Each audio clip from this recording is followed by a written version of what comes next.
এমন ভাবে এই নিউজগুলি করা হয়, হয়তোবা ওই নিউজের ভাইরাল হোক, সেই জন্যই হোক, যে কোনো কারণে হোক।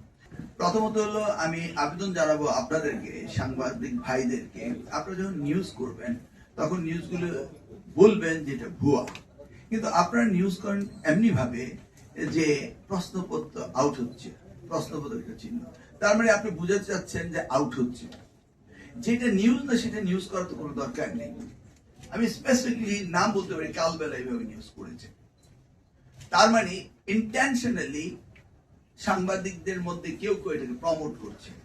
আপনারা জানেন যারা শিক্ষাবিদের সাথে জড়িত রয়েছে, কোন রকম প্রশ্নপত্র আউট হচ্ছে না। এই সাইবার ক্রাইমের জন্য সাইবার ক্রাইম ল পর্যন্ত পরিবর্তন করার জন্য আমাদের স্বরাষ্ট্রমন্ত্রী হাউজে এনেছেন এবং এটা ল পরিবর্তন হচ্ছে। তাই বলছি যে এই দেশ আমাদের সকলেরই, আমরা সকলে মিলে এটাকে প্রতিহত করব। যদি আপনাদের প্রত্যেকের মিডিয়া বলতো না প্রশ্নপত্র আউট হয়নি, তাহলে কিন্তু কেউ সেখানে যেত না। এমন ভাবে এই নিউজগুলি করা হয়, হয়তোবা ওই নিউজের ভাইরাল হোক, সেই জন্যই হোক, যে কোনো কারণে হোক।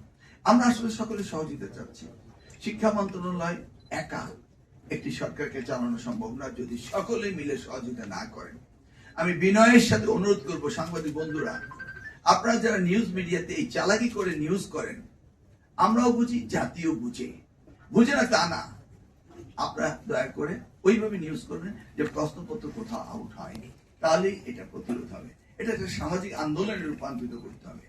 আমরা সাইবার ক্রাইম ধরার জন্য সিলেক্টিভ অথরিটিকে রিকোয়েস্ট করেছি, তারা এগুলিকে চেষ্টা করছে এবং তাদেরকে আইনের আওতায় আনবে এবং তাদেরকে অ্যারেস্ট করবে, করা শুরু হয়ে গিয়েছে অলরেডি।